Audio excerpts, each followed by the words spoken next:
Bonjour à tous, bienvenue sur ce webinaire Mon Espace Santé du 18 septembre, donc pour le couloir sanitaire, où nous allons discuter ensemble donc plus particulièrement du DMP, de la messagerie citoyenne, et on va insister sur la partie cas d'usage pour le couloir sanitaire spécifiquement.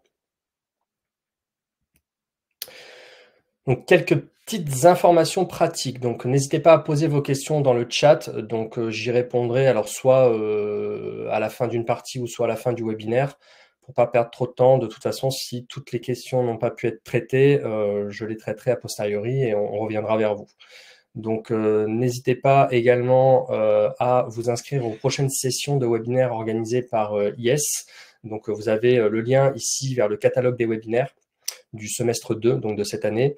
Et vous avez également les webinaires donc, du GRIV pour tout ce qui traite de l'identito-vigilance, de l'INS. Donc n'hésitez pas également à assister à ces webinaires, et même plus que des webinaires, aujourd'hui, il y a carrément un catalogue de formation au niveau de l'identito-vigilance et de l'INS. Donc n'hésitez pas à consulter ces informations. Pour information, la session est enregistrée et le replay vous sera bien évidemment envoyé ainsi que le support. Donc c'est moi-même qui vais vous accompagner donc durant cette heure. Donc je m'appelle Sébastien Grandperrin, je suis chef de projet SIS pour Système d'information de santé au sein du grade PACA IS et je m'occupe entre autres des sujets qui ont attrait donc à mon espace santé et notamment au DMP. Alors, au niveau du sommaire, on fera un petit rappel du contexte Ségur. Ensuite, on passera sur une présentation donc, de mon espace santé et de la messagerie citoyenne. Et ensuite, on parlera donc des cas d'usage spécifiquement pour le couloir sanitaire qui sont liés à mon espace santé. Et on discutera un petit peu de l'accompagnement. Voilà. Je vous fournirai également quelques petites actualités durant ce webinaire. Alors, petit rappel du contexte Ségur. Donc, il faut savoir que le contexte Ségur, le sujet du Ségur, le programme du Ségur de la santé est encadré par des articles de loi aujourd'hui. Donc, il y a notamment un article, l'article L1111-15 du Code de la santé publique, qui stipule qu'effectivement, chaque professionnel de santé, quel que soit son mode et son lieu d'exercice, doit reporter donc dans le DMP, à l'occasion de chaque acte de consultation, donc tous les éléments diagnostiques ou thérapeutiques qu'il considère nécessaires à la coordination des soins de la personne qu'il prend en charge. Et c'est le cas également pour l'envoi des documents par messagerie sécurisée de santé aux médecins traitants, aux médecins adresseurs ou prescripteurs, s'il y a lieu, et également à tout professionnel qui a un intérêt dans la prise en charge du patient, et également au patient lui-même. Donc voilà, donc ça c'est l'article L1111-15 qui le stipule. Et il y a également un arrêté, donc l'arrêté du 26 avril 2022, qui liste concrètement, type de document par type de document, quelles sont l'éligibilité de ces documents à envoyer donc au DMP, par messagerie sécurisée de santé professionnelle et par messagerie sécurisée de santé citoyenne. Voilà, donc vous avez cet arrêté qui liste ces documents, qui a été mis à jour d'ailleurs il n'y a pas très longtemps, avec la vague 2 du Ségur qui s'est lancée. Et vous avez un dernier arrêté, l'arrêté du 26 octobre 2023, qui porte approbation donc, du référentiel de sécurité d'interopérabilité. Donc, qu'est-ce que c'est ce référentiel? Donc, c'est un ensemble de règles et d'exigences qui sont listées et qui sont relatifs à l'accès en définitive des professionnels au DMP. Donc, qui listent les exigences que les professionnels doivent respecter et également les industriels. Voilà, donc c'est un peu les règles du jeu. Le Ségur du numérique en santé, donc le but du Ségur du numérique en santé, c'est de généraliser, alors ça c'est la grande phrase, le partage et l'échange fluide et sécurisé des données de santé entre professionnels de santé et usagers. Donc c'est ce qu'on voit ici sur le schéma de droite, vous avez mon espace santé, vous avez l'usager qui est au centre, et autour de l'usager, vous avez donc l'ensemble des couloirs, vous allez retrouver l'officine, l'hôpital, le médico-social, l'imagerie médicale, la biologie médicale et la médecine de ville, qui interagissent tous avec mon espace santé et l'usager, au travers donc du DMP et de l'envoi de documents au niveau du DMP, et également de l'envoi de messages par messagerie sécurisée de santé, donc par messagerie citoyenne à l'usager. Et il y a également une interaction, ce que vous pouvez voir, donc des couloirs entre eux-mêmes pour s'envoyer des messages par messagerie sécurisée de santé, donc pour pouvoir échanger entre professionnels de santé. Bien évidemment, tout ça est sécurisé par l'identito-vigilance et l'identité du patient. Donc, c'est ce que vous pouvez voir ici également entre les différents couloirs et mon espace santé. Vous avez à chaque fois la petite pastille INS qui signifie qu'il faut effectivement qualifier l'identité des patients pour pouvoir leur envoyer des documents. Et vous avez également un petit cadenas à côté de chaque couloir qui schématise et symbolise ProSanté Connect. Voilà, donc ProSanté Connect qui permet aux professionnels de santé de s'authentifier de manière fiable et sécurisée sur les environnements de santé. Donc ici, en définitive, dans cette diapositive, ça représente donc le Ségur et vous retrouvez les 4 piliers en définitive du Ségur que sont le DMP, la messagerie sécurisée de santé, l'INS et également ProSanté Connect. Donc l'objectif de mon espace santé, c'est que chaque citoyen en définitive dispose d'une vision consolidée de son parcours de soins et pour ça, il faut faciliter effectivement les échanges entre les différents acteurs de santé et de la chaîne de soins. Donc l'objectif du Ségur, c'était de rendre ces échanges possibles déjà techniquement, puisque techniquement, il y avait des freins techniques à franchir, de minimiser également l'effort de saisie des professionnels de santé pour éviter les doubles, triples, quadruples saisies, et bien évidemment de sécuriser les échanges, puisqu'on parle quand même de données de santé personnelles. Donc tout ça, le Ségur de la santé, c'est un programme donc national et plus que national, c'est un programme même européen, puisqu'il y a des financements qui ont été fournis par l'Europe à hauteur de 2 milliards d'euros, dont 1,4 milliard d'euros pour le partage des données de santé sur 3 ans et 600 millions d'euros spécifiquement pour le médico-social sur 5 ans. Donc là, vous voyez effectivement les différents couloirs qui sont concernés, donc les 6 premiers couloirs qui étaient concernés, donc que j'ai cités. Et également, il y a des couloirs à venir qui sont actuellement en cours de déploiement, que sont les chirurgiens dentistes, les sages-femmes et également les paramédicaux.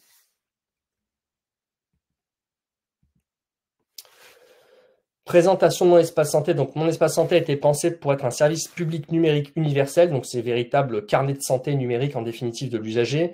Il a été lancé en février 2022 et il y a eu ce qu'on appelle l'opt-out, qui a été la création automatique de tous les comptes des assurés sociaux, sauf opposition. Voilà. Donc, vous aviez 6 semaines juste avant février 2022 pour vous opposer à l'ouverture de votre profil Mon Espace Santé. Si vous ne vous y êtes pas opposé, par défaut, il a été ouvert. Donc voilà, donc ces profils de Mon Espace Santé ont été ouverts pour tous les assurés sociaux, sauf opposition. Bien évidemment, Mon Espace Santé, c'est des logiciels métiers compatibles. On en a parlé un tout petit peu avant pour les professionnels de santé et les établissements pour permettre les échanges de données. Et donc, pour ça, il y a effectivement la mise à jour des logiciels métiers qui a été financée par le Ségur, notamment à travers le dispositif SONS Vague 1, dont a pu bénéficier le couloir sanitaire. Et là, actuellement, il va y avoir le lancement du SONS Vague 2 qui va permettre de financer la mise à jour des logiciels Vague 2. Il y a également des financements donc incitatifs. Donc ça, c'est des financements. Donc le son, c'est un financement directement aux industriels. Là, les financements incitatifs sont des financements qui sont directement aux établissements professionnels. Donc pour les citer notamment, il y a le programme donc pour le médico-social ESMS numérique. Vous avez eu le programme également pour le sanitaire qui s'est terminé SunES, et vous avez le nouveau programme pour lequel vous pouvez actuellement candidater qui s'appelle Open 2. Il y a également des obligations réglementaires, qu'on a cité juste avant, l'arrêté et l'article du Code de la santé publique. On va en parler puisque c'est des questions qui reviennent souvent sur la sécurité des données dans mon espace santé. Pour information, les données personnelles sont hébergées donc en France. Donc toutes les données qui sont hébergées sur mon espace santé donc, sont hébergées en France. Elles ne sont pas sur des serveurs à l'étranger. Et c'est des serveurs qui répondent bien évidemment aux plus hautes normes de sécurité et notamment une certification qu'on appelle la certification HDS pour hébergeurs données de santé. La confidentialité et la sécurité des données sont bien évidemment garanties par le ministère de la Santé et également l'assurance maladie, qui sont tous deux accompagnés sur ce sujet par une agence spécifiquement dédiée à la sécurité des systèmes d'information qui est l'ANSSI. Le traitement des données, bien évidemment, vu que c'est des données donc, de santé, c'est des données identifiantes, c'est des données personnelles et bien évidemment soumis au RGPD, donc le fameux règlement européen de protection des données personnelles. Et en France, on a une agence étatique franco-française qui est la Commission nationale informatique et liberté, la CNIL, qui s'occupe justement de faire respecter ce standard européen et ce règlement européen. Bien évidemment, l'outil Mon Espace Santé est construit dans une optique de respect du droit des patients avec des comités citoyens qui sont impliqués dans la feuille de route de Mon Espace Santé. Les grandes fonctionnalités de Mon Espace Santé, donc on va retrouver dans Mon Espace Santé donc 4 fonctionnalités majeures. On va retrouver la fonctionnalité un petit peu historique de Mon Espace Santé qui est le dossier médical. Ce dossier médical est séparé en 2 espaces. Donc on va retrouver la partie documents de santé qui va permettre la consultation et l'alimentation de documents ajoutés par l'usager ou ses professionnels de santé. Donc, on va retrouver les lettres de liaison, les ordonnances, les comptes rendus, etc., etc. Et une partie profil médical qui est à la main de l'usager, qui est complétée par l'usager, où l'usager va pouvoir compléter des informations utiles, comme ses allergies, ses antécédents, ses habitudes de vie, ses vaccinations, etc., etc. Aujourd'hui, les professionnels de santé peuvent également saisir des vaccinations pour le compte de l'usager dans Mon Espace Santé. Et toute cette brique que vous avez donc sur la gauche, dossier médical, s'appuie en définitive sur le dossier médical partagé. Voilà, donc aujourd'hui, le DMP, le dossier médical partagé, est un des modules de Mon Espace Santé. Le prochain module, en définitive, c'est la messagerie. Donc, la messagerie sécurisée de santé, donc qui s'appuie sur la technologie de la messagerie sécurisée de santé classique qui existe déjà entre les professionnels de santé. Donc, vous avez ce service de messagerie à disposition. Vous avez également le catalogue de services. Donc, le catalogue de services, c'est un listing, en définitive, d'applications qui ont été sélectionnées, qui ont été référencées. Donc, elles ont dû montrer patte blanche pour pouvoir être référencées. Donc, il y a une centaine à peu près de critères à respecter, de sécurité, d'éthique, etc., pour pouvoir être référencé dans ce catalogue. Et vous pouvez ensuite télécharger ces applications sur vos smartphones, en définitive, soit Apple, soit Android, pour pouvoir ensuite les utiliser. Donc, bien évidemment, ces applications qui sont dans le secteur de la santé, du bien-être, du médico-social. Et vous avez la nouveauté 2024 qui est arrivée, c'est l'agenda. Voilà, l'agenda qui permet d'agréger les événements liés au parcours de soins de l'usager.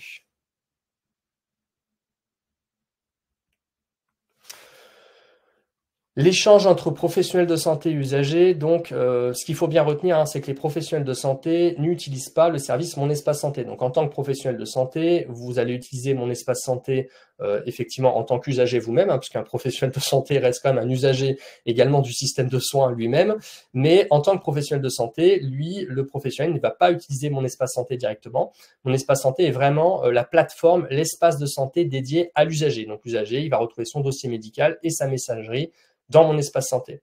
De son côté, le professionnel, quand il va vouloir interagir avec les documents du patient, lui, il va se connecter donc au DMP. Il va se connecter au DMP soit directement depuis son logiciel métier dès lors qu'il est compatible, ou alors via le site dmp.fr, ce qu'on appelle le WebPS DMP.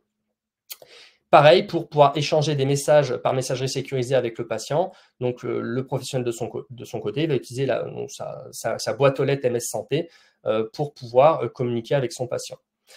Donc, c'est pour ça que la mise à jour des logiciels métiers, elle est très importante parce qu'elle va viser à automatiser en définitive toute cette partie du partage des documents, donc aussi bien au niveau du DMP que de la messagerie sécurisée de santé.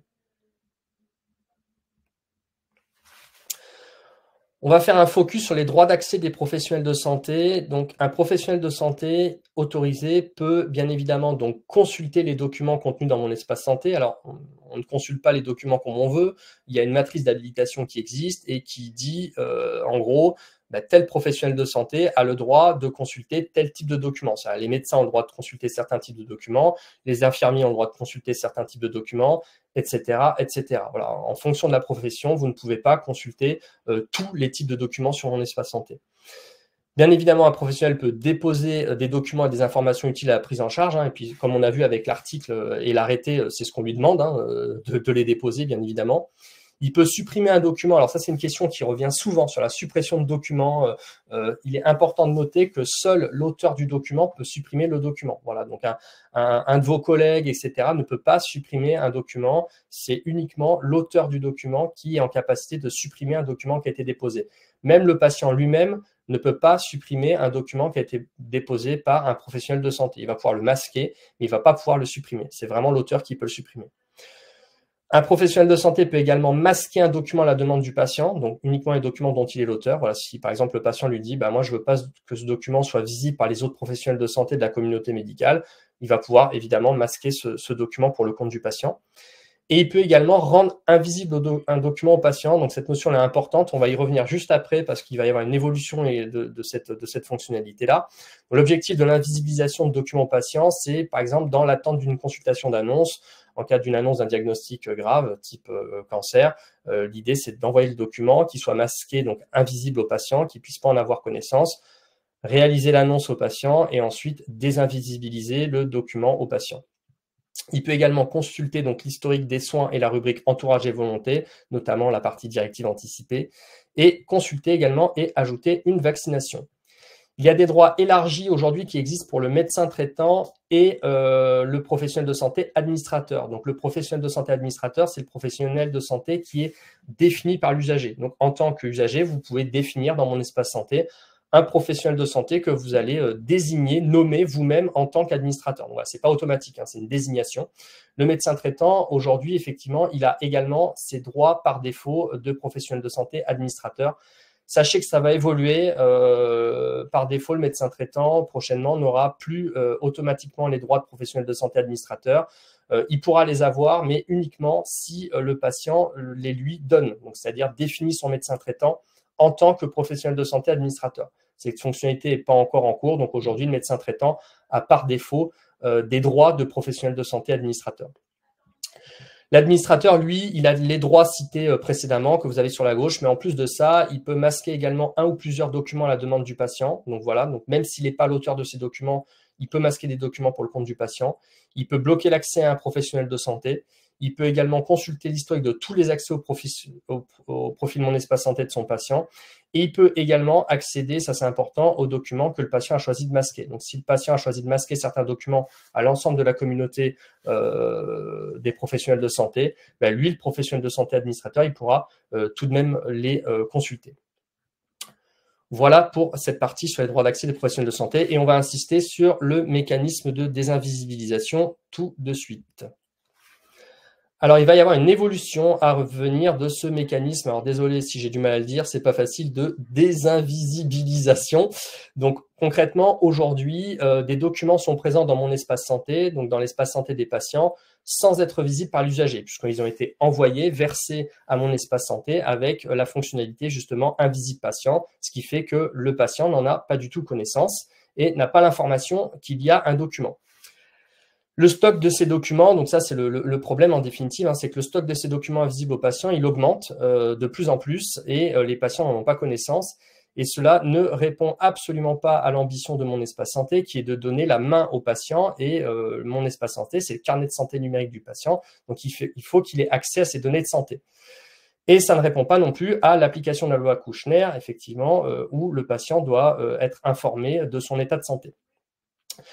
Le numérique ne doit bien évidemment pas se substituer à l'accompagnement humain nécessaire à l'annonce d'un diagnostic grave. Donc, on peut seulement jouer un rôle, ce qu'on appelle donc de rattrapage. Donc, c'est important effectivement de faire évoluer cette partie-là, puisqu'il y a beaucoup trop de documents qui sont invisibles aux patients actuellement. Donc, demain, l'enjeu, ça va être de rendre visibles les documents à l'usager, tout en garantissant un temps d'annonce raisonnable pour que le professionnel de santé ait le temps d'annoncer le diagnostic au patient. Donc, l'objectif, ça va être déjà, d'un point de vue, on va dire, organisationnel, de limiter l'alimentation de documents invisibles aux patients, vraiment réaliser ces alimentations strictes, documents que le professionnel de santé considère comme étant sensibles et qui justifient un accompagnement humain, donc notamment, c'est ce qu'on a dit, la consultation d'annonce dans le cas d'un diagnostic grave. Évolution, aucun document ne restera invisible aux patients durablement. Voilà, donc ça, c'est vraiment l'évolution principale. Et information importante, c'est qu'aucun rattrapage du stock n'aura lieu. C'est-à-dire que tous les documents qui actuellement sont invisibles aux patients à date et qui ont été versés comme étant invisibles aux patients à date ne seront pas rendus visibles. Voilà, c'est sur les nouveaux documents qui vont être versés à mon espace santé. Donc, d'ici fin 2024, il y a une mise en visibilité automatique, ce qu'on appelle de tout nouveaux documents invisibles aux patients. Le stock, hein, je le répète, les anciens documents invisibles aux patients ne seront pas rattrapés, ne vont pas être rendus visibles. C'est vraiment les nouveaux documents pour un petit peu stopper cette hémorragie de documents invisibles aux patients. Et donc, concrètement, les règles, c'est qu'au bout d'un mois, il y aura une information du patient sur l'existence d'un document invisible. Donc, lui, le patient invisible patient, c'est-à-dire que le document vraiment est invisible au patient. Le patient ne sait même pas qu'il y a un document. Donc là, il y aura au bout d'un mois une information au patient qui lui stipulera qu'il y a un document qui lui est invisible et qui existe et qui l'encourage à se rendre chez un professionnel de santé. Et au bout de 3 mois, il y aura une mise en visibilité automatique du document. Voilà. Donc, c'est ce que aujourd'hui les comités de professionnels de santé ont déterminé comme étant un délai acceptable dans le cadre d'une annonce, donc un délai de 3 mois, et le document sera mis en visibilité automatiquement. Voilà sur cette partie. Sachez juste que effectivement, ça nécessite une évolution de la loi, une évolution de la réglementation, et qu'actuellement, comme vous le savez, au niveau de nos instances législatives, c'est un petit peu compliqué. Donc, il se peut qu'il y ait un petit peu de retard sur cette fonctionnalité-là. Donc, c'était prévu pour d'ici fin 2024. Ce sera peut-être éventuellement début 2025. Petit focus sur le DMP en tant que tel. Donc ça, c'est le DMP tel que le voit un professionnel de santé. Donc le DMP, il est divisé en 9 espaces distincts. Vous allez retrouver la partie synthèse, traitement, analyse, imagerie, compte-rendu, prévention, certificat, données de remboursement et espace personnel. Toute la partie en orange, donc, c'est les documents qui sont déposés et classés par les professionnels de santé pour pouvoir être retrouvés plus facilement. Donc ça correspond sur mon espace santé du côté du patient à la partie documents de santé et profil médical. Ce que vous avez en turquoise, c'est la partie donc, de l'assurance maladie, donc c'est les données de remboursement. Et ce que vous allez retrouver en bleu foncé, c'est la partie espace personnel. Donc dans cette partie espace personnel, le professionnel de santé retrouvera les documents qui sont déposés par l'usager lui-même. Pour information, aujourd'hui, dans mon espace santé, vous retrouvez, donc là, vous voyez qu'il y a la partie imagerie, hein. La partie imagerie, c'est-à-dire pour l'instant dans mon espace santé, vous retrouvez les comptes rendus d'imagerie, mais vous ne retrouvez pas les images, vous retrouvez uniquement les comptes rendus. Il va y avoir une extension du contenu du DMP justement aux données de l'imagerie et donc aux images avec le fameux projet donc DreamM. Je vous ai mis le lien si ça vous intéresse de vous informer là-dessus pour data, radiologie, imagerie médicale et médecine nucléaire. Donc ça fait partie notamment de la vague 2 du Ségur qui vise justement à développer le partage d'images entre professionnels de santé et également avec le patient au travers de mon espace santé. Voilà, donc l'objectif, ça sera de pouvoir, dans le compte-rendu d'imagerie, cliquer sur un lien et pouvoir accéder aux imageries du patient directement depuis le DMP. Focus maintenant sur la messagerie de santé citoyenne. Donc la messagerie de santé citoyenne, hein, c'est basé sur la technologie de la messagerie sécurisée de santé hein, qu'utilisaient de par ailleurs les professionnels de santé entre eux.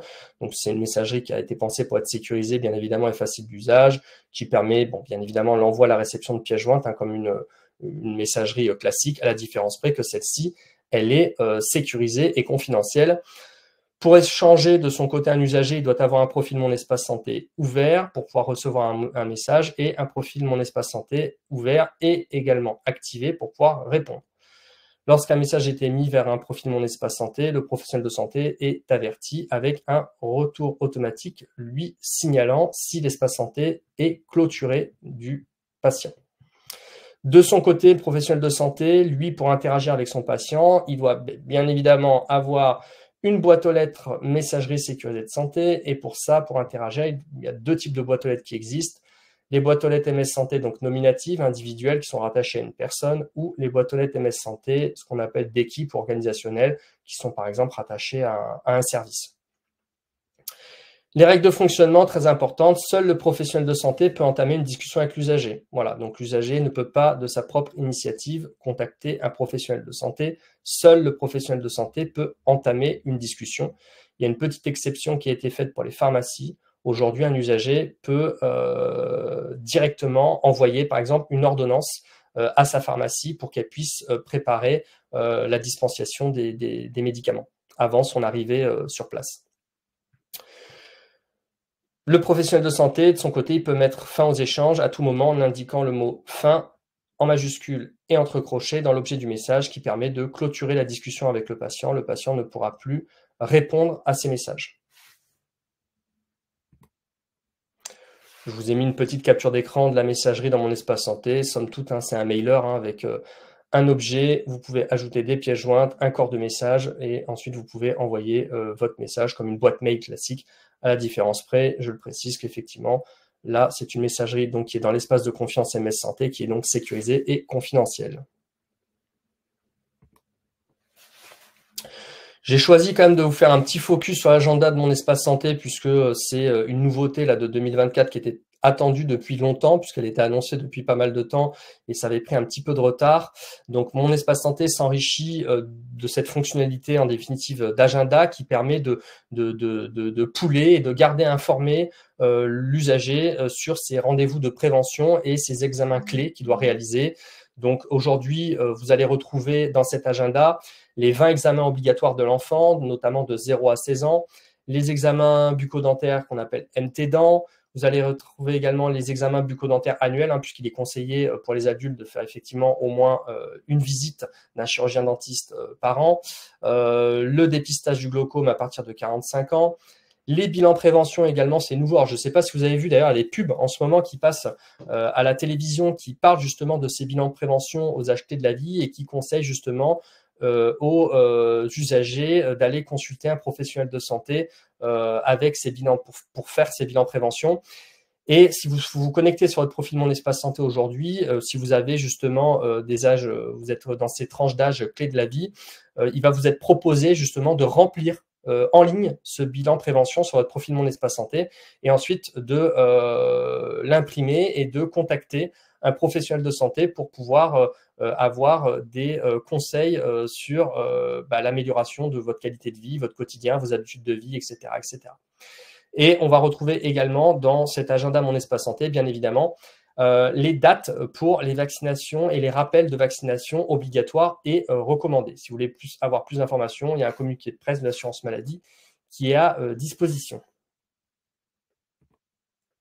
Voilà, je vous ai mis une petite capture d'écran de l'agenda dans Mon Espace Santé.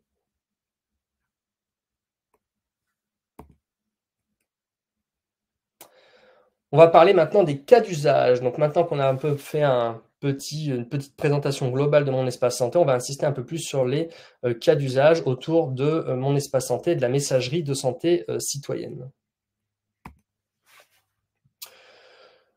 Donc, il y a 3 grands types de cas d'usage qui ont été identifiés. Donc, il y a un cas d'usage notamment administratif ou relatif à la qualité de la prise en charge, un cas d'usage de suivi médical entre professionnels de santé et patients, et un dernier cas d'usage qui est la transmission des documents de sortie. La partie que j'ai encadrée donc en violet, qui regroupe donc les 2 cas d'usage que sont le cas d'usage administratif et le cas d'usage de suivi médical, c'est des cas d'usage qui vont tourner autour de la messagerie de santé citoyenne et qui vont tourner autour justement de l'ouverture d'un canal de discussion entre le patient et l'équipe de soins, avec notamment échange de mails avec ou sans pièce jointe, bien évidemment, sur la messagerie de santé du patient. Alors, soit depuis une boîte aux lettres MS Santé organisationnelle d'équipe, ce qu'on a vu juste avant, ou une boîte aux lettres MS Santé nominative individuelle. La transmission des documents de sortie, elle, traite plus de l'envoi automatisé en définitive de documents. Donc, quand vous allez réaliser, par exemple, un document dans le DPI sur le dossier du patient, quand vous allez valider le document, en définitive, ce document, par exemple, il va partir automatiquement. On va prendre le cas d'une lettre de liaison. La lettre de liaison va partir automatiquement sur le DMP du patient depuis le logiciel métier et également par messagerie sécurisée de santé citoyenne sur Mon Espace Santé du patient. Et également, ça va partir par messagerie de sécurité de santé professionnelle au médecin traitant et ou également au médecin adresseur ou médecin potentiellement pertinent dans la prise en charge du patient. Donc voilà ces 3 grands types de cas d'usage. On va insister donc sur le premier cas d'usage, le cas d'usage administratif, l'usage administratif ou relatif à la qualité de la prise en charge. Donc on peut le subdiviser en 3 parties. On va retrouver le cas d'usage administratif pur avec l'envoi de rappel de rendez-vous, l'envoi de convocation, l'envoi de consignes préopératoires, l'envoi d'informations générales relatives à la future prise en charge, l'envoi par exemple du livret d'accueil de l'établissement au patient, l'envoi de demandes de pièces administratives afin de préparer la préadmission du patient. Le cas d'usage qualité, donc l'envoi de liens pour accéder au questionnaire de satisfaction, l'envoi de relance, par exemple, pour répondre au questionnaire ISATIS, et également d'un point de vue DIM et d'un point de vue archivage et archive, il y a également la possibilité pour le DIM, donc le service d'information médicale, d'envoyer, par exemple, par messagerie sécurisée de santé, donc citoyenne, donc de manière confidentielle et sécurisée, les dossiers médicaux, par exemple, qui sont demandés par les patients. Donc ça, c'est un cas d'usage également qui a été identifié. Les cas d'usage que je vous cite là, ce n'est pas des cas d'usage qui ont été inventés, c'est des cas d'usage vraiment qui ont été mis en place par les établissements suite à l'expérimentation d'alimentation et de la messagerie citoyenne qui avait été faite au niveau de Mon Espace Santé pour le couloir sanitaire. Les usages de suivi médical, par exemple, entre professionnels de santé et patients. Donc, on va retrouver, alors notamment, je vous ai cité des exemples, mais bien évidemment, ce n'est pas exhaustif. J'ai vraiment choisi quelques exemples qui sont un peu révélateurs. Donc, un parcours oncologie, par exemple, suivi par les IDEC. Donc, on va avoir l'envoi par les IDEC de la documentation relative à la prise en charge du patient, donc les documents disponibles dans le DPI, les conduites à tenir, les mails d'explications diverses relatifs à la prise en charge. Les patients, eux, de leur côté, en retour de mail par messagerie sécurisée, ils vont pouvoir communiquer leurs différents résultats d'examen, par exemple. Et les infirmières vont pouvoir rebondir en envoyant des recommandations adaptées aux patients. Et les infirmières également, ça c'est un cas d'usage qui a été mis en place, notamment dans le cas des suivis des plaies, vont pouvoir recevoir par exemple des photos par messagerie sécurisée. Donc les photos seront envoyées de manière sécurisée et confidentielle aux infirmières pour pouvoir faire un suivi des plaies des patients. Un parcours endocrinologie, donc suivi fin des patients. Donc le secrétariat peut envoyer les ordonnances aux patients par messagerie sécurisée de santé suite à une consultation. Le patient de son côté, lui, peut rebondir sur l'envoi de ces ordonnances et envoyer de nouveaux, par exemple, résultats d'examen. La messagerie sécurisée de santé permet ainsi de pouvoir ajuster, envoyer donc rapidement des ordonnances, et c'est très utile, par exemple, s'il y a des patients qui vont avoir besoin de certificats ou d'ordonnances dans différentes langues pour voyager, par exemple. Ça peut être utile justement d'utiliser cette messagerie pour leur envoyer par email de manière sécurisée. Dans le cadre de l'obésité donc bariatrique, donc ça permet un suivi post-opératoire de chirurgie bariatrique. Donc suite à l'opération du patient, on ouvre le canal de discussion avec le patient au niveau de sa messagerie de santé citoyenne. Le canal est ouvert jusqu'à la consultation de contrôle à 1 mois.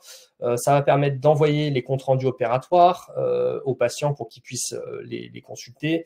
Et ça va également permettre de partager des informations sur les consultations. Ça va permettre également d'envoyer les renouvellements d'ordonnances, de travailler également donc sur la silhouette. Donc, on revient un petit peu sur ce qu'on a vu avec le suivi des plaies, avec l'envoi de photos. Ben là, c'est un petit peu ce qu'on va pouvoir faire. On va pouvoir demander au patient de se prendre en photo et d'envoyer ces photos pour travailler sur sa silhouette et faire un suivi également post-opératoire.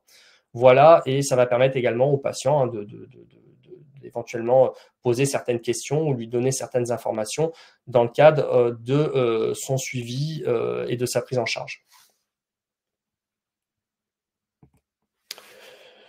L'usage de transmission de documents de sortie, alors cet usage-là, c'est l'usage, on va dire, qui a été surtout poussé avec la vague 1 du Ségur, avec l'obligation d'alimentation de certains documents, le fameux arrêté dont on a vu et dont on a parlé.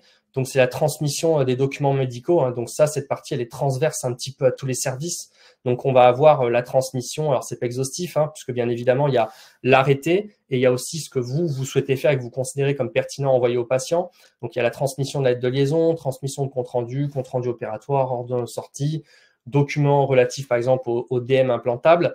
Donc, le Code de la santé publique, on l'a vu juste avant avec son arrêté du 26 avril, il liste les documents qui aujourd'hui sont éligibles à cet envoi au DMP et par messagerie sécurisée de santé citoyenne et professionnelle.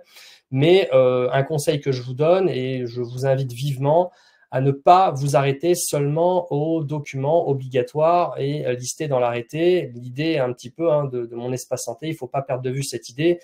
C'est pas entre guillemets seulement de ne rentrer que dans les clous et d'envoyer ce qui est obligatoire et ce qui est stipulé par l'arrêté, c'est d'envoyer les documents que vous considérez comme pertinents pour la prise en charge du patient. Donc voilà, c'est vraiment important de se centrer là-dessus et de se dire, voilà, effectivement, on a cet arrêté, on doit envoyer les lettres de liaison, par exemple, on doit envoyer les comptes rendus opératoires, on doit envoyer les ordonnances de sortie, on doit envoyer les comptes rendus de consultation, etc. OK, mais pourquoi pas envoyer également les comptes rendus d'accouchement, etc., etc. Donc, essayez d'ouvrir un petit peu les usages et d'envoyer d'autres types de documents.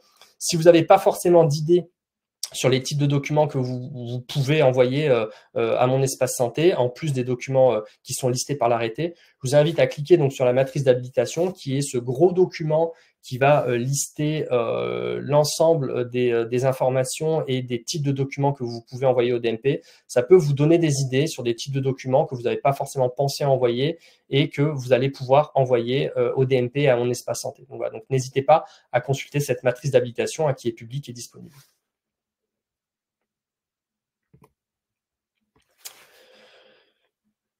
Je vais vous parler de quelques parcours d'usage, donc pareil que j'ai mis en lumière, donc un parcours d'usage grossesse par exemple, donc on va retrouver donc le médecin traitant qui va adresser des recommandations à sa patiente sur la messagerie de santé de mon espace santé. Le laboratoire va alimenter le DMP de mon espace santé avec les comptes rendus d'analyse et l'équipe qui suit la patiente va pouvoir y accéder. D'un autre côté, les rendez-vous d'échographie vont pouvoir être enregistrés dans l'agenda de mon espace santé que vous allez retrouver. Donc aujourd'hui, l'agenda est disponible. La future maman, de son côté, va pouvoir recevoir, par exemple, des exercices de préparation à l'accouchement qui vont être transmis par la sage-femme par messagerie sécurisée de santé sur mon espace santé. L'équipe de la maternité va pouvoir préparer le séjour, par exemple, des futurs parents, les démarches administratives, etc., etc.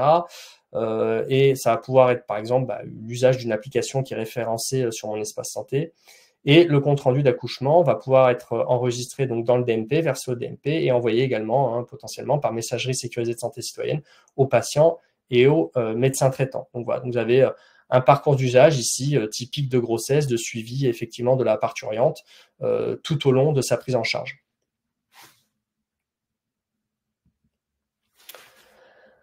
Un autre exemple que je vais vous donner, parcours d'usage, donc là c'est dans le cadre d'une hospitalisation, dans le cadre d'une urgence de la main. Donc par exemple, le professionnel de santé va se connecter en mode brise-glace à mon espace santé. Donc c'est le médecin régulateur du SAMU qui va se connecter et qui va pouvoir consulter donc éventuellement les allergies du patient, son groupe sanguin, les personnes à prévenir en cas d'urgence, etc., etc. De son côté, le radiologue, lorsque la radio va être réalisée, il va pouvoir déposer le compte-rendu d'imagerie dans le DMP, accessible donc du coup sur mon espace santé. Et de son côté, bientôt, il y aura également la possibilité donc de visualiser le compte-rendu d'imagerie, mais également avec le projet DREAM dont je vous ai parlé, il y aura possibilité de visualiser également les images. Donc ça, c'est des évolutions qui vont arriver bientôt. Le chirurgien orthopédiste donc visualise les informations présentes dans le DMP, réalise une consultation et décide par exemple d'opérer le patient. Le compte-rendu préopératoire est envoyé au DMP également. Les documents de sortie suite à l'intervention donc sont transmis au DMP de mon espace santé et par MS Santé au patient au médecin traitant. Donc on va transmettre donc, notamment la lettre de liaison, l'ordonnance de sortie et le compte-rendu opératoire. Le patient, de son côté, il va pouvoir recevoir des consignes post-opératoires sur sa messagerie de santé de mon espace santé. Et bien évidemment, en tant que patient, quand vous recevez un message, vous êtes notifié de la réception de ce message via votre messagerie personnelle qui a été déclarée au moment de l'activation de votre profil Mon Espace Santé. Le médecin traitant, de son côté, va pouvoir accéder au profil Mon Espace Santé de son patient et pouvoir faire un suivi de son patient.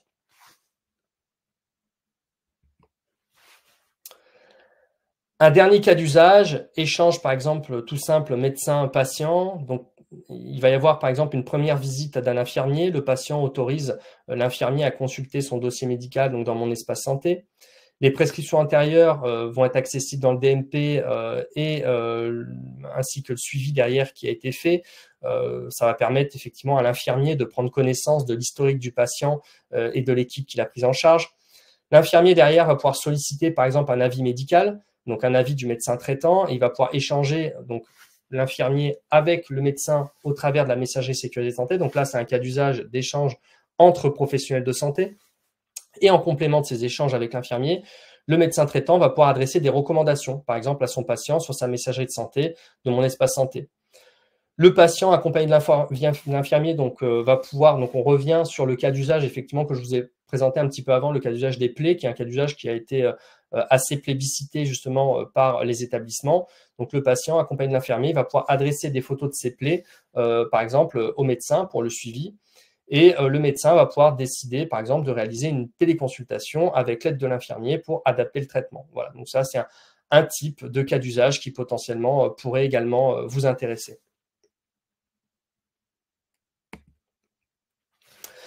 Donc là, j'ai listé des usages en définitive. Alors voilà, c'est des exemples, bien évidemment. L'idée, c'est de piocher dans ces cas d'usage en fonction, vous, de vos besoins, vous, de vos spécificités et des parcours que vous souhaitez mettre en place. Et donc, pour aller un petit peu plus loin des cas d'usage et des exemples que je vous ai présentés, vous avez un guide de déploiement en espace santé qui est à disposition, qui liste donc l'ensemble des cas d'usage qui ont été répertoriés, que les professionnels de santé et les établissements ont bien voulu partager avec leurs confrères et leurs collègues. Donc, il y a les recommandations donc, de 150 établissements pilotes qui ont développé justement ces usages autour de l'envoi de documents de santé au DMP et de la messagerie citoyenne de santé. Donc ça, c'est vraiment des usages au travers donc l'envoi de documents et le partage de documents au travers de la messagerie. Ce guide, il est structuré en 3 grandes parties. Vous allez retrouver donc la partie donc mettre en place des nouveaux usages. Vous êtes vraiment accompagné pas à pas, hein. Vous pouvez partir de zéro et vraiment suivre le guide pour mettre en place ces usages. Donc, ça va décrire toutes les étapes clés à mettre en œuvre de bout en bout pour mettre en place ces premiers usages.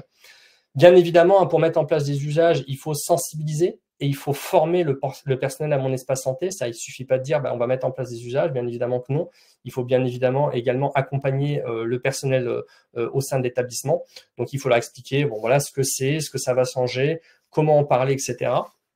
Et également, la dernière étape, c'est sensibiliser et former la patientèle, bien évidemment, puisque une fois que vous avez développé des usages dans votre établissement, que vous allez commencer à alimenter le DMP, que vous alimentez le DMP, que vous allez envoyer des messages par messagerie citoyenne et messagerie sécurisée de santé, bien évidemment, il va falloir également sensibiliser la patientèle en disant, voilà, aujourd'hui, on alimente le DMP, vous allez retrouver votre document sur votre DMP, on va vous envoyer des directives sur votre messagerie citoyenne de santé, donc n'hésitez pas à la consulter, etc. Donc, ça peut passer pour sensibiliser la patientèle par des actions de communication ou des actions d'accompagnement plus poussées. Et sur ce sujet, notamment, vous pouvez vous faire accompagner par le réseau des ambassadeurs Mon Espace Santé, dont je parlerai brièvement juste après. Donc là, cette slide, elle est là pour vous montrer que l'implication de tous est essentielle pour la réussite de mon espace santé. Donc là, j'ai subdivisé d'un point de vue très schématique en 3 grands axes, donc l'utilisation de mon espace santé. Donc vous allez avoir de prime abord l'alimentation du dossier médical et l'envoi de messages vers la messagerie de santé de mon espace santé par les acteurs de santé. Donc ça, c'est tous les cas d'usage qu'on a vus juste avant, en définitive. C'est les cas d'usage qui ont été poussés par le Ségur vague 1 qui s'est terminé effectivement. Donc c'est les cas d'usage vraiment d'alimentation de mon espace santé, alimentation de documents et d'envoi de messages. Voilà, donc ça, c'est toute la partie Ségur vague 1. Je vous ai mis le lien si vous voulez avoir des informations sur cette vague 1. Et la partie donc en rose, juste en dessous, c'est la consultation du dossier médical et la poursuite des interactions entre professionnels de santé et patients. Et toute cette partie-là, c'est la partie qui est poussée par le Ségur vague 2, qui est actuellement en train de se lancer et qui est justement axée sur les usages et notamment la consultation du dossier médical des patients par les professionnels de santé.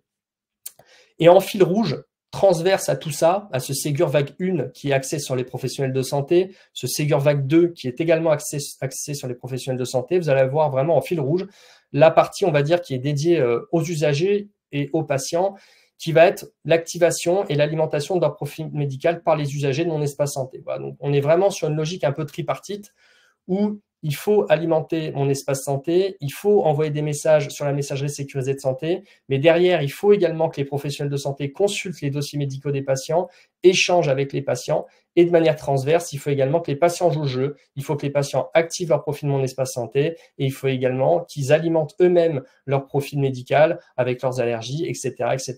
L'objectif de tout ça, c'est de développer les usages de Mon Espace Santé et d'améliorer, bien évidemment, la prise en charge des patients.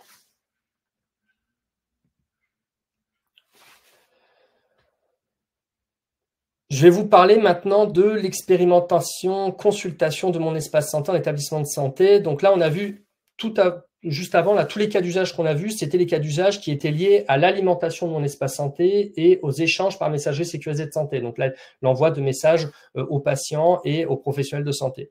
Là également, en ce moment, il y a une expérimentation qui est en cours.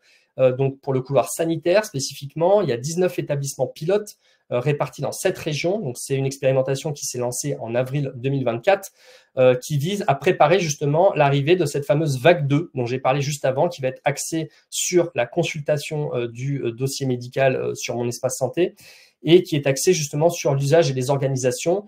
Donc l'objectif, c'est d'identifier des parcours, identifier les enjeux organisationnels pour pouvoir derrière favoriser cette consultation du DMP des patients par les professionnels de santé, identifier les freins, les obstacles et trouver effectivement des leviers pour pouvoir passer ces obstacles, et travailler également sur la sensibilisation des professionnels de santé, puisque il faut effectivement sensibiliser les professionnels en leur donnant le réflexe. Aujourd'hui, voilà, les DMP des patients existent, les DMP des patients sont alimentés, il y a des documents, allez les consulter, allez en prendre connaissance pour effectivement assurer la prise en charge de vos patients.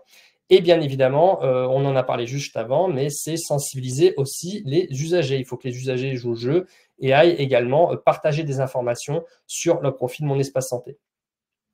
En région PACA, il y a 2 établissements qui ont été retenus pour cette expérimentation. Donc, il y a le CH d'Arles et le GHT des Alpes du Sud.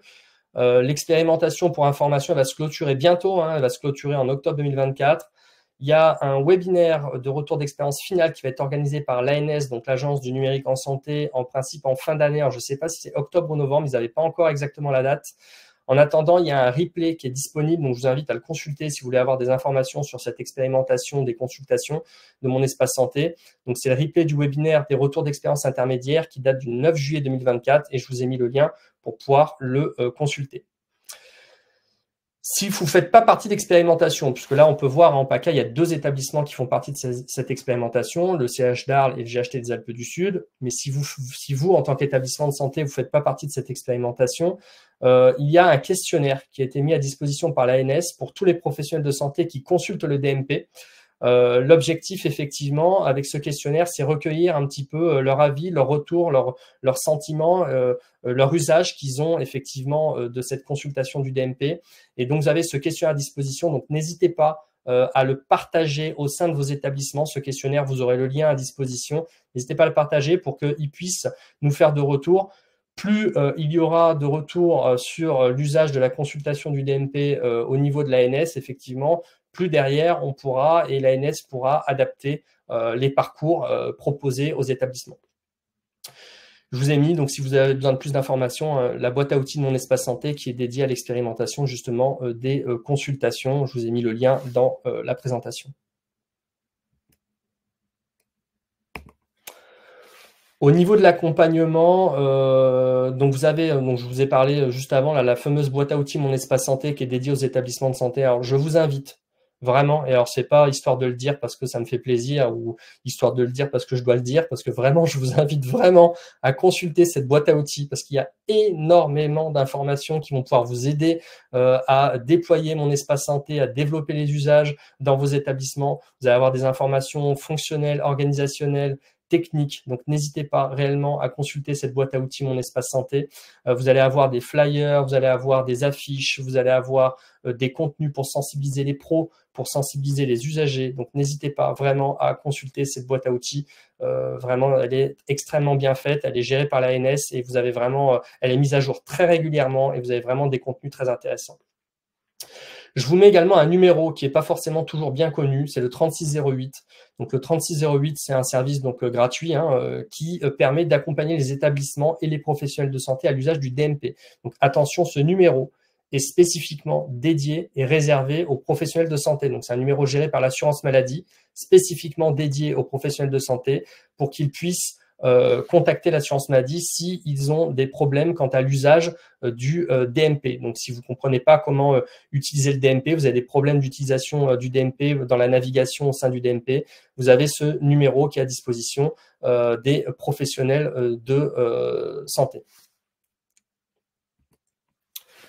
Au niveau des usagers, il y a également un accompagnement qui est fait. Donc, les usagers, bien évidemment, ne sont pas en reste dans cette histoire. Donc, en premier lieu, il y a des campagnes de notification avec des courriers, des flyers. Alors, j'en ai parlé juste avant, mais vous avez des publicités qui passent à la télévision sur Mon Espace Santé. Vous allez retrouver de l'affichage en ville sur Mon Espace Santé. Vous allez retrouver également des petits pochons dans les pharmacies qui parlent de Mon Espace Santé. Vous avez également des événements qui sont organisés, notamment en PACA, on a organisé le roadshow Mon Espace Santé pour sensibiliser les usagers. Donc, on a été au contact et à la rencontre des usagers dans différentes villes de la région PACA avec un joli petit camion floqué aux couleurs de Mon Espace Santé pour communiquer, donner de l'information sur Mon Espace Santé, aider les usagers à activer également leur profil Mon Espace Santé et répondre bien évidemment à leurs questions. Il y a également le site institutionnel à disposition, il y a tout un tas d'informations et une aide en ligne. Il y a également un numéro, alors là ce coup-ci, c'est un numéro qui est spécifiquement réservé, attention, aux usagers. Donc, c'est le numéro 3422. Si les usagers ont besoin d'avoir des réponses ou ne comprennent pas certaines choses quant à l'usage de leur dossier sur Mon Espace Santé, sur un profil Mon Espace Santé, ils peuvent appeler donc ce numéro, le 3422, pour avoir des informations. Il y a également des conseillers qui sont disponibles par visio-interprétation pour les personnes qui sont en état de surdité ou malentendantes. Voilà, donc qu'ils n'hésitent pas également, les usagers, à utiliser ce service. Il y a également un formulaire en ligne qui est disponible, donc, comme d'habitude, un formulaire en ligne classique qui permet de poser des questions aux équipes de Mon Espace Santé. Et j'en ai parlé avant, il y a également le fameux réseau des ambassadeurs. Donc le réseau des ambassadeurs, c'est qui? C'est des conseillers numériques, c'est des professionnels de santé, c'est des personnels administratifs, des représentants d'usagers, des agents CEPAM, vous, moi, n'importe qui, on va dire tout citoyen qui décide de donner un petit peu de temps pour aider ses concitoyens dans l'usage et l'utilisation de Mon Espace Santé. Donc le réseau des ambassadeurs, qu'est-ce qu'ils font? Ils font des animations dans les établissements de santé, donc ils tiennent par exemple un stand sur une journée qui va parler justement de Mon Espace Santé aux usagers pour les sensibiliser. Donc vous pouvez faire appel à eux si vous avez un établissement de santé et que vous voulez sensibiliser vos usagers à Mon Espace Santé, vous pouvez faire appel à ce réseau des ambassadeurs pour pouvoir réaliser des actions dans vos établissements pour faire de la communication usagée. Bien évidemment, faites appel à ce réseau des ambassadeurs, je le dis, mais ça tombe sous le sens entre guillemets, si vous alimentez et que vous avez des usages d'ores et déjà de Mon Espace Santé, du DMP, de la messagerie sécurisée de santé citoyenne, etc. Voilà, puisque l'idée, effectivement, c'est de sensibiliser les usagers parce que vous-même, en tant qu'établissement, aujourd'hui, vous êtes utilisateur et vous souhaitez que vos usagers également utilisent ces services. On a 3 adresses qui sont à disposition en PACA pour vous accompagner. Derrière ces adresses, effectivement, il y a la CEPAM, l'ARS et le GRAD PACA. Donc, on s'est réparti effectivement ce sujet entre ces 3 agences pour vous accompagner le mieux possible. Donc, vous avez une adresse pilotage@ségur-numérique-paca.fr si vous avez des questions très générales, peu importe la question, sur le sujet du Ségur du numérique en santé. Vous avez également une adresse dédiée pour l'INS et l'identitovigilance, donc l'adresse grive@yes.fr. Et si vous avez des questions de cybersécurité, notamment sur le programme CARE qui est en cours, HospiConnect, etc., donc tous les sujets qui ont attrait à la cyber, vous avez l'adresse capsi@is.fr. Donc voilà, je vous invite à utiliser ces adresses, n'hésitez pas à les utiliser. Maintenant, il nous reste un petit peu de temps, donc je vais en profiter pour répondre à vos questions. Alors, il y a une question de Patrick No. Quel est le taux de médecins traitants qui disposent d'une messagerie MS Santé et quel est le taux de ces médecins qui l'utilisent réellement? Alors là, effectivement, moi, j'ai pas les chiffres. J'ai ma collègue, effectivement, Célia Lagarde, qui est chef de projet MSS, qui a peut-être ces chiffres. Moi, j'ai pas ces informations-là. Donc je ne saurais pas vous dire quel est le taux effectivement précis de professionnels qui disposent de ces messageries. Mais globalement, effectivement, aujourd'hui, ils sont censés en être tous équipés et en être utilisateurs. Bonjour, le lien matrice ne fonctionne pas. Alors je présume que c'est le lien sur la matrice d'habilitation. Alors je pense que si vous avez essayé de cliquer effectivement là sur la présentation, je pense que les liens ne sont pas cliquables. Donc oui, effectivement, les liens ne sont pas cliquables. Donc de toute façon, quand la présentation vous sera envoyée en PDF et bien évidemment, les liens qui seront dans ce PDF seront cliquables. Si vous ne voulez pas attendre d'avoir la présentation, vous pouvez taper dans Google matrice d'habilitation DMP et vous allez tomber très facilement dans le premier lien sur cette matrice d'habilitation DMP. Autre question. Bonjour, dans le cas d'une demande d'accès à son dossier médical par un patient ou ses ayants droit, dans la mesure où le patient dispose d'un DMP correctement alimenté par nos soins, est-il désormais suffisant de l'inviter à consulter son DMP? Alors c'est une question que effectivement il y avait eu et qui était même remontée à la RS, si je ne dis pas de bêtises, et je crois qu'effectivement il est toujours obligatoire et nécessaire de fournir le dossier médical papier au patient s'il le demande. Voilà, il ne suffit pas de lui dire aujourd'hui votre dossier est présent dans Mon Espace Santé, donc entre guillemets débrouillez-vous à le consulter sur Mon Espace Santé. Donc c'est une question effectivement qui était revenue il y a quelques temps de ça et la réponse avait été effectivement que en l'état, si le patient demande à avoir accès à son dossier médical papier, il doit lui être fourni. Bonjour, que faire si le bénéficiaire n'a pas de DMP? Alors, que faire si le bénéficiaire n'a pas de DMP? C'est une très bonne question. Aujourd'hui, c'est ce qu'on a parlé juste avant avec le mécanisme de l'opt-out.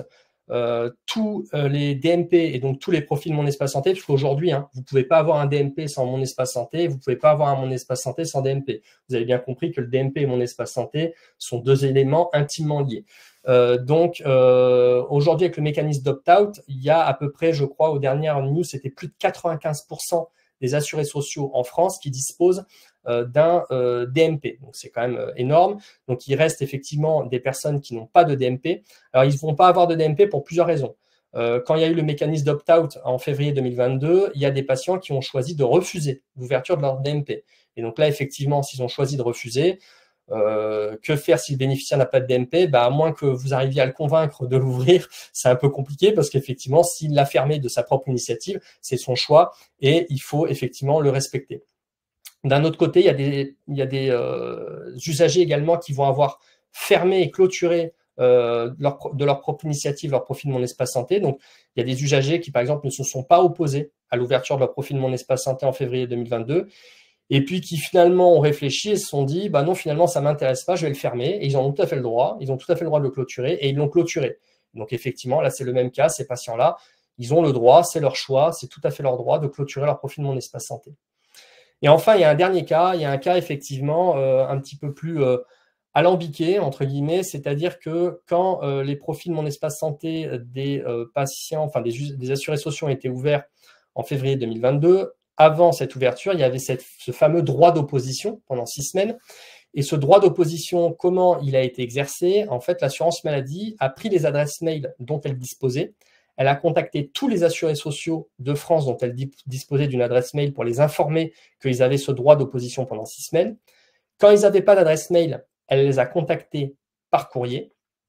Et il y a un dernier cas, c'est les patients et les usagers, enfin les assurés sociaux qui n'avaient pas d'adresse mail et qui avaient une adresse postale n'habitant plus à cette adresse. Donc effectivement, patient, on va dire, usager introuvable, assurés sociaux introuvables. Adresse postale fausse et pas d'adresse mail. Et donc dans ce cas, le choix qui a été fait par l'assurance maladie, c'est de ne pas ouvrir les profils Mon Espace Santé de ces patients. Et donc effectivement, il y a certains patients qui sont dans ce cas-là très précis, qui n'ont pas de profil Mon Espace Santé de DMP qui a été ouvert tout simplement parce qu'ils n'ont pas pu être contactés à l'ouverture de leur profil Mon Espace Santé en février 2022. Et dans ce cas-là, effectivement, vous pouvez informer l'usager qu'il peut ouvrir son profil Mon Espace Santé en se connectant sur le site internet monespacesanté.fr et donc là, il pourra, de sa propre initiative, manuellement ouvrir son profil Mon Espace Santé et l'activer. Voilà, donc vous pouvez inviter vos usagers à faire ça. Question pratico-pratique. Le support de présentation pourra-t-il nous être communiqué, s'il vous plaît? Bien évidemment, il va vous être envoyé par mail au format PDF et vous aurez également le replay.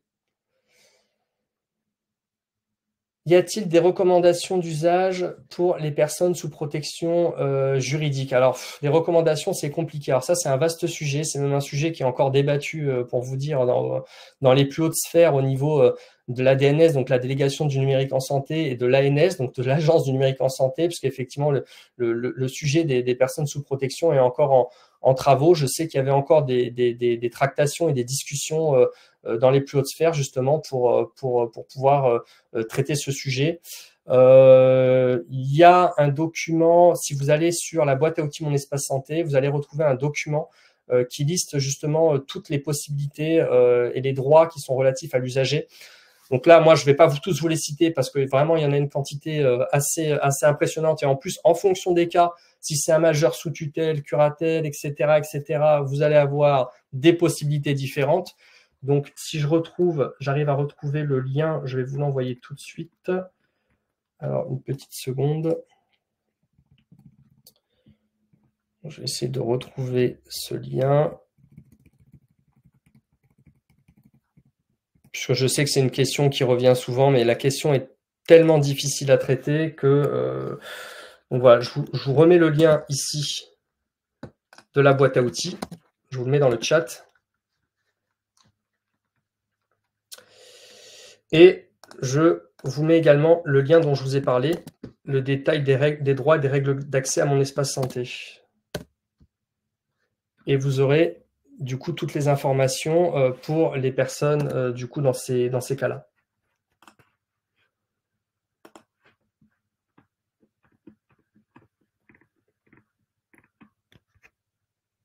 Alors, comment échanger avec un professionnel de santé au sujet d'un patient sans INS qualifié. Aujourd'hui, déjà, l'alimentation du DMP, si vous n'avez pas d'INS qualifié, c'est pas possible. Donc déjà, ça c'est la première chose. Effectivement, il faut obligatoirement une INS qualifiée pour pouvoir échanger. Et concernant la MSS, je crois, mais je préfère pas dire de bêtises, je préfère faire des recherches avant. Peut-être je reviendrai vers vous, Monsieur No, parce que je crois qu'il y a une dérogation qui existe à date qui permet d'échanger entre professionnels de santé au sujet d'un patient si son INS n'est pas qualifié. Donc je préfère quand même vérifier pour pas vous dire de bêtises. Donc je vais me renseigner et je reviendrai vers vous pour vous donner l'information fiable sur le sujet.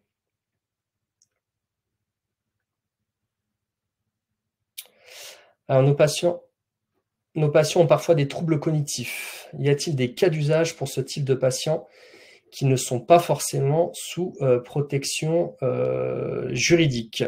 Alors il y a alors plus que des cas d'usage, il y a effectivement des brochures en FALC qui existent, donc faciles à lire et à comprendre, pour justement, alors je vais même vous l'envoyer, j'ai le lien, je vous l'envoie tout de suite.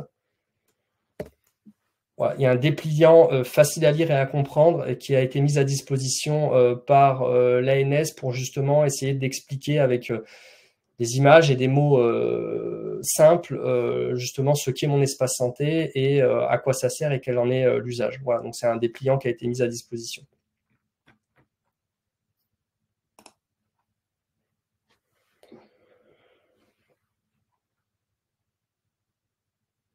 Je ne sais pas si vous avez d'autres questions.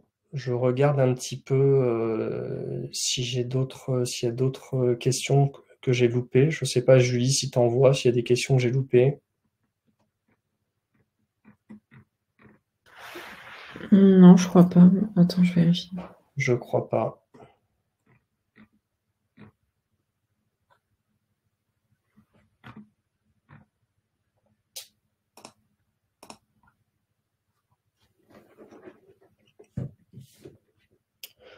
Pour information, il y a un questionnaire de satisfaction qui va vous être envoyé donc sur le webinaire. N'hésitez pas à le compléter, ça nous permet de nous améliorer et puis de voir un petit peu les sujets qu'on a pas suffisamment traités ou d'autres sujets que vous souhaiteriez traiter plus en profondeur. Donc, voilà, donc n'hésitez pas à vous faire vos retours. Ce sera bien évidemment avec grand plaisir.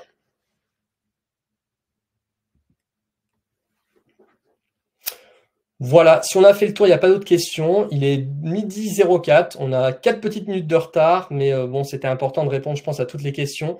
Donc voilà, je vous invite à regarder un petit peu les autres webinaires qui sont à disposition côté IS. Moi, je vous donne rendez-vous dans 2 mois. Il y aura un webinaire donc médico-social, mon espace santé. Je serai accompagné de mon collègue Jean-Rémy Pugibé, qui est chef de produit SMS. Donc, ce sera un webinaire spécifiquement dédié au couloir médico-social dans 2 mois, donc voilà, au mois de novembre. N'hésitez pas à consulter le catalogue. Voilà, merci à vous en tout cas et je vous souhaite une excellente journée.